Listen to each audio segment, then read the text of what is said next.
हमारे सम्मुख उपस्थित हैं बिहार राज्य अंतर्गत रीगा विधानसभा क्षेत्र के ग्राम पंचायत जमुआ के मुखिया जो कि बिलारधे गांव के निवासी हैं। क्या नाम है? अफगाना बेगम के भ्राता जो कि मुखिया के प्रतिनिधि भी हैं। तो जहांगीर भाई, पूरा नाम क्या है? जहांगीर आलम जी, आप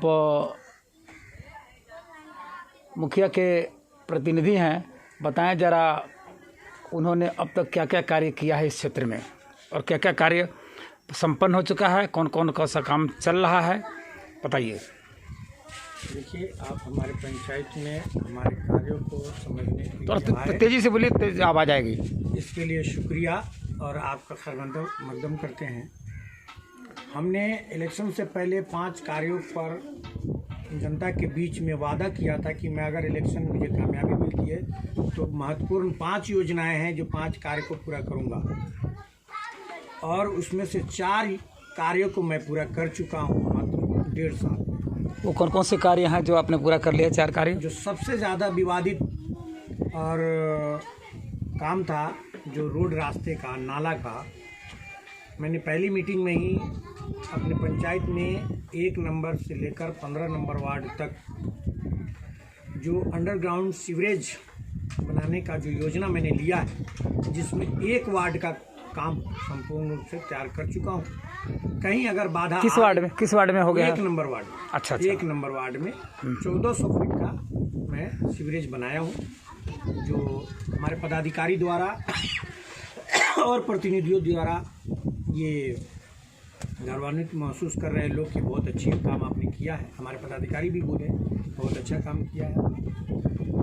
कहीं ना कहीं बाधा डल रहा है तो वो अतिक्रमण का समस्या आ रहा है। जो रोड को कब्जा करके लोग अतिक्रमण करके घर बना लिए हैं, कहीं वो सारा गिरा लिए हैं, सीढ़ी बना लिए हैं, जिसका पूर्व में साल भर पहले मैं अपने अंचलाधिकारी को लिखित आवेदन दिया था, जिसके वजह से 10 दिन तक सरकारी अमीन रखकर रोड की पैमाइश भी की गई, सब पे लाल पट्टी भी मारी गई अतिक्रमण हटाने के लिए। लेकिन किसी न किसी सरकार के मजबूरी के कारण या पदाधिकारी को क्या वजह है कि अभी तक अतिक्रमण को न खाली कराया गया है, क्योंकि जब तक अतिक्रमण खाली नहीं होगा संपूर्ण रूप से नाला का निर्माण नहीं हो पाएगा। इसके वजह से पूर्व में किस वार्ड के अतिक्रमण की बात आप कर रहे हैं? 1 नंबर से 15 नंबर बाजार तक जो रोड है, RWD की रोड है, प्रधानमंत्री सड़क रोड है, जिस पर रोड की चौड़ा तो बहुत है, लेकिन प्रधानमंत्री के सड़क रोजगार योजना के तहत रोड बनाई गई है, लेकिन लोग अतिक्रमण करके उस रोड को पूरी ज़मीन को कब्जा कर लिए हैं। मात्र 12-13 फीट जगह बचा हुआ है। उस 13 फीट में तो नाला नहीं बन पाएगा। अगर हम उसमें 3 फीट नाला बनाते हैं तो 12 फीट में से मात्र 9 फीट बच जाएगा, जो गाड़ी क्रॉसिंग में आने जाने में दिक्कत होगा। इसलिए मैंने सरकार से, अपने मुझे पदाधिकारी से लिखित में आवेदन दिया हूँ। और कल ही पूर्व में हमारे जिला पदाधिकारी महोदय आए थे, जो ग्राम संवाद कार्यक्रम हुआ, जिसमें ये बात का मुद्दा मैंने उठाया कि भाई अतिक्रमण जितना जल्दी है खाली कराया जाए कि ताकि काम को पूर्ण रूप से 1 साल के अंदर में पूरा किया जा सके। आपने मौखिक रूप से चर्चा की, आपने पिछले साल दिया था आवेदन अंचलाधिकारी को पैमाइश करके, और पैमाइश हो भी गई और अतिक्रमण हटाने के लिए, परंतु अतिक्रमण अभी तक नहीं हटा है। क्या आपने कभी रिमाइंडर दिया? रिमाइंडर दिया है लिखित रूप में? जी, लिखित रूप में नहीं दिया है, मौखिक लिखित रूप में तो जिला में मैं दे चुका हूँ। नहीं तो एक रिमाइंडर भी तो लिखित रूप में देते ना, 2-3 रिमाइंडर देते आप? दे चुके हैं। अभी पूर्व में ही अभी हमारे जिला प्रभारी मंत्री डॉक्टर चौधरी साहब जो आए थे, अशोक चौधरी साहब आए थे, हम लोग सारे मंत्री आप कह रहे हैं, मतलब आपके राजनीतिक दल के? जी, तो हम JDU के प्रखंड अध्यक्ष भी हैं। अच्छा। इंडिया के प्रखंड अध्यक्ष भी हैं। अच्छा। तो हमारे सारे पार्टी के और जो भी गठबंधन के जिला प्रखंड के अध्यक्ष लोग थे, जिला अध्यक्ष लोग थे, सब लोगों की प्रभारी मंत्री महोदय ने बैठक रखा गया था, जिसमें कुछ आपसी विवाद या किसी तरह का समस्या को लेकर निदान के लिए वो सारे जिला पदाधिकारी के सामने बात कर रखा गया, जिसमें भी मैंने मुद्दा उठाया और कल संवाद वार्ता में भी मैंने मुद्दा उठाया। और सुबह में तो जिलाधिकारी ने क्या आपको आश्वासन दिया? बोला कि बहुत जल्दी इसको अतिक्रमण मुक्त करा दिया जाएगा। फिर भी अभी बीच में अंचलाधिकारी से मैं बात किया हूँ, बोला 2-3 दिन के अंदर में मैं इस पर तुरंत त्वरित कार्रवाई करते हुए सारे अतिक्रमण को खाली करा दिया जाएगा। दूसरा मैटर था हमारे यहाँ जल जमाव का, जो पूरे बेरगिनिया को रिंग बांध से घिरा हुआ। बारिश हुआ, बाढ़ आया, पानी आके जमुआ में जल जमाव की समस्या का जाम लग जाता था, जिससे पूरे फसल हजारों एकड़ ज़मीन का फसल बर्बाद हो जाता, जिसमें सबसे ज़्यादा हमारे जमुआ पंचायत और पताही पंचायत के लोगों का फसल बर्बाद होता था। ये मेरा मुद्दा था इलेक्शन में। तो जल जमाव से निपटने के लिए क्या उपाय आपके? मेरे पास जो सरकारी अतिक्रमण करके सरकारी जमीन अधिग्रहण करके जो नाला के लिए निर्माण कराने के लिए सरकार ने जमीन आवंटन किया था, उसको सील्ड पड़ा था। मैं सबसे पहले आज से 1.5 साल पहले 2 साल पहले सबसे पहले मैंने वही काम कराया, नाला का उड़ाई करवाया। ये लगभग 1 किलोमीटर उड़ाई करवाया, जिसका कारण है पिछले साल भी और इस साल हमारे यहाँ हमारे समाज में हमारे पंचायत में ये उड़ाई मतलब खुदाई करवा के नाला को क्लियर कराया, जो पानी आसानी से आ रहा है और चला जा रहा है, जिसका कारण है आज आप हमारे पंचायत में घूम के देख लीजिए, फसल जो लहला रही है वो उसी नाला का उड़ाई का देन है, जो आज हमारे यहाँ। तो नाला का पानी बाहर कहाँ? नदी नदी में जाएगा? अभी पहुँच गया नदी तक? हाँ पहुँच गया, पूरा क्लियर करवा दिया। कुछ दूर बाकी है, थोड़ा सा समस्या, उसको भी क्लियर इंसान। तीसरा समस्या था सीतामढ़ी जिला को पूर्वी चंपारण जिला से जोड़ने का जो हमारा बॉर्डर है, पुल बना हुआ। हाँ। लेकिन बरसात के समय में पानी इतना डैम बन जाता था कि बांध के अलावा दूसरा कोई रास्ता नहीं था पानी रास्ता आने जाने का। हाँ। तो मैंने हमारे पूर्व में हमारे यहाँ आए हुए थे हमारे बिहार के सभापति महोदय देवेश चंद्र ठाकुर जी। कौन? देवेश चंद्र ठाकुर जी। देवेश चंद्र ठाकुर जी जो हमारे अभी वर्तमान में सभापति महोदय हैं। हम बहुत उनके करीब हैं, लगभग हमारे बहुत वर्षों से आना जाना है, हम लोग पार्टी दल से जुड़े हुए हैं। उनसे अपनी बात रखे और वो बात को लेके उनका दया दृष्टि हुआ तो चीफ इंजीनियर से वो बात किए, जो जल संसाधन मंत्रालय के पास से आवेदन दिए, वहाँ से चीफ इंजीनियर से बात हुआ, हमको एनओसी मिला। तो बांध के रास्ते जो हमको कनेक्टिंग करने का जो रास्ता है 3-4 किलोमीटर का, जिसमें 1 किलोमीटर मैं सोलिंग करा चुका हूँ, 3 किलोमीटर अभी बचा हुआ है, सोलिंग करा के पीसीसी कराना है। ये 3 काम हो गया। तो बांध तक की कनेक्टिविटी का आपका काम बता रहे हैं आप? वो कर दिया मैंने। और जो भी हमारे यहाँ हमारा पहला वादा, चौथा वादा था कि जैसे हमारे यहाँ ईदगाह में बरसों से जब से यहाँ गांव एक्वायर हुआ पूर्णवास बसा, हमारे ईदगाह को जाने का रास्ता नहीं था, विवाद के बीच में फंसा हुआ था, उसको मैंने क्लियर किया। स्वयं मेरा अपना घर पड़ रहा था, मैं घर को तोड़ के रास्ता क्लियर करके पीसीसी करवा के रास्ता दिया। कब्रिस्तान में जाने का रास्ता नहीं था, रास्ता उसको पुल बनवा कर उसको रास्ता दिया, जो विवादित था।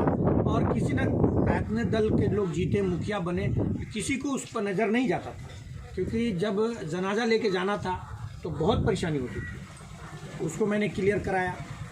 पकड़िया हमारे गांव का एक टोला है, पकड़िया वार्ड नंबर 5 और 6, वो मुस्लिम बहुल है गांव है, लेकिन उनका गांव का कब्रिस्तान जो है मोटा मोटी 1400-1500 फीट अलग है, उसको कोई रास्ता नहीं।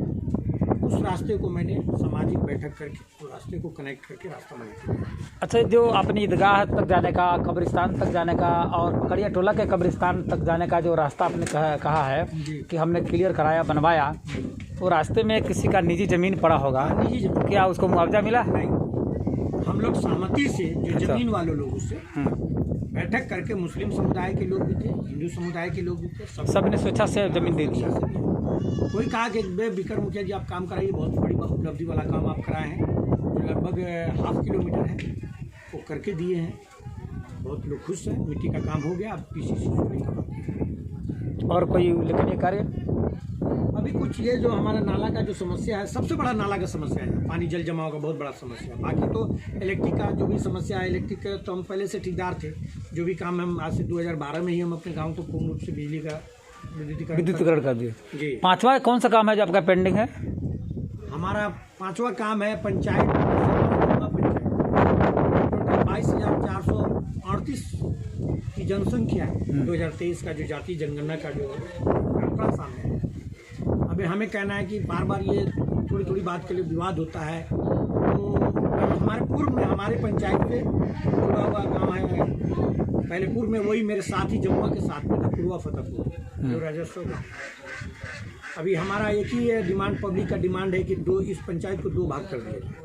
2 भाग इसलिए कर दिया जाए, हासिमा बड़ा पंचायत है, हासिमा या जमुआ बड़ा पंचायत है। इसको हासिमा बिलारदेव पुरवा पकड़िया मिला के एक अलग हम पंचायत एडिशनल पंचायत के लिए लिखा पढ़ी कर रहे हैं कि 2026 में सरकार से मांग करके कि इसको अलग एक हासिमा बिलारदेव और पकड़िया पुरवा पकड़िया हाँ, एक अलग पंचायत। ये पकड़िया नहीं, पुरवा फतेहपुर बनेगा कि राजस्व गांव जो एक ही है पुरवा है, जो पहले हमारा जमुआ का ही हिस्सा हुआ करता था। हमको इसको 2 पंचायत करना है कि ताकि आवंटित सरकार के द्वारा ज़्यादा हो, विकास मैंने 2 साल के अंदर उसमें आपकी कम्युनिटी को मुखिया बनना आसान भी हो जाएगा, है ना? हाँ, 95% हमारी मुस्लिम आबादी हो जाएगी और उधर जो जमुआ दक्षिणी जो बचेगा उसमें 100% मुस्लिम हिंदू आबादी हो जाएगी। और ये जो आपके घर के सामने पानी इतना लगा हुआ है और आगे भी देखा है मैंने पानी लगा हुआ है, वही तो नाला का सबसे तो नाला का समस्या। अच्छा, मान ले कहीं ज़्यादा पानी लग जाता है, नाला की प्रक्रिया में बहुत देर लगती है ना? पूरी प्रोसेसिंग में बहुत देर लगती है पूरा काम होने में। तो क्या जल को निकासी के पाइप द्वारा निकासी का कोई प्रबंध नहीं होता है? ना, हमने होम पाइप मंगाया है। अभी सब जगह देखिए, हम अपने में इसमें होम पाइप लगाए हैं। हम अपने निजी जमीन में 5 कट्ठा अपने 4 नंबर वार्ड का पानी गिराने का जगह दिया है। मैंने वादा किया था कि मैं अगर जीता तो अपने पानी गिराने का रास्ता दूंगा। ऐसे 40 साल से मेरे एक जगह में पानी गिर रहा है, लेकिन अस्थायी रूप से हम देंगे। तो कब तक पानी, जो सड़कों का पानी दिख रहा है, कब तक दिया गया? देखिए, ये हमारे कुछ सरकार के नियम के इतना पेच में उलझा हुआ है, कुछ हमारे पदाधिकारी के कमी के कारण इस काम में डिले हो रहा है। नहीं तो काम क्या डिले, थोड़ा स्पष्ट कीजिए ना। जिस तरह का जो कर्मचारी आजकल जो भी संविदा पर बहाल लंबा खींचता है मामले, लंबा खींचता है, मामला को उजरा के रखता है, ताकि कुछ हमको जेब गरम भी हो जाए। मुद्दा वो हम क्या बताएं। लेकिन वही कहीं ना कहीं कर्मचारी में कमी की वजह से, दोनों का कॉम्बिनेशन यानी सपोर्ट नहीं मिलने की वजह से काम, क्योंकि कर्मचारी को 60 साल नौकरी करना है, 30 साल नौकरी करना है। कोई मुखिया जीतता है तो उसको 5 साल में ही कर दिखाना होता है कि मैंने आपके लिए क्या किया। तो उन पर आपने कुछ धरना प्रदर्शन अपने नहीं, मैंने अल्टीमेटम भी दिया था कि अगर आपसे नहीं सक्षम है, आप काम करने में सक्षम नहीं है, तो आप सीधा सा आप हमको जवाब दे दो, ताकि मैं अगला कदम उठाऊं। क्योंकि आपको अगर वो देर करते हैं, तो खींचते हैं, चेंज करके फिर दूसरे को जिला कार्यालय को, जिला मुख्यालय में लिखूंगा कि भाई हमारे काम में पंचायत में बाधा आ रही है। हाँ। कि इसको तुरंत, क्योंकि हमारे पास अभी 3 साल और टाइम बचा है। हम 3 साल में हम जो वादा किए थे नहीं कर पाएंगे, वो पानी का समस्या निदान नहीं कर पाएंगे, तो फिर मुझे पंचायत इस तरह जो हमको से जिताया, जो हमसे उम्मीद लगाया था, हम कोई भी अच्छा, तमाम जनता से। अब मेरा एक प्रश्न पहले ही पूछ लिया था कैमरा ऑन करने से पहले कि जो वास्तविक मुखिया हैं, जो आपकी बहन हैं, तो अफगाना खातून जी, उनको कैमरे के सामने में थोड़ा बात करने का लोगों को लगेगा वो कितनी मुखर है, क्या सोच है, ये लोगों को, आम जनता को लगना चाहिए दूर दूर तक एकदम। तो आपने क्यों नहीं पेश किया? मैंने आपको 2 घंटा पहले बोल दिया था कि आपने बोला भी था कि मैं बुलवा दूंगा। मजबूरी है, हाँ, मजबूरी है कि मातृ अवकाश में है। आपने कहा था कि बुलवा देता हूँ, बोले थे, लेकिन हाँ। देखिए वो किसी की बहू है। अच्छा, अभी कम उम्र है, मेरी छोटी बहन है। अच्छा, मेरी छोटी बहन है। हाँ। अब वो मातृ अवकाश में है, थोड़ा आप जानबे करते हैं, शरीयते इस्लाम के दायरे में आता है। अब दूसरे के घर की बहू है, उसको कैमरे के सामने फेस करेंगे तो थोड़ा ऐसा लगता है, क्योंकि हमारे पंचायत की भी नहीं है वो, अदर पंचायत से उसको कैंडिडेट बना नहीं पर मुखिया तो है ना। हाँ, मुखिया है, ज़रूरत के हिसाब से मीटिंग में जाती हैं, मीटिंग अटेंड करती हैं, नकाब में होती है, मीटिंग करती हैं। तो आपने देखा कि जमुआ पंचायत के मुखिया अफगाना बेगम के भाई, जो कि मुखिया के प्रतिनिधि हैं, उन्होंने कितनी अच्छी तरह से अपनी बातों को कहा, अपने गतिविधियों को बताया। ये संघर्षशील हैं, मुखर हैं और चाहते हैं कि मैं अच्छा मतलब मुखिया का रोल निभाऊं, ताकि जनता हमसे खुश रहे और हो सकता है मेरे काम से खुश होकर अगली बार और सेवा की जिम्मेवारी दें। धन्यवाद जहांगीर भाई।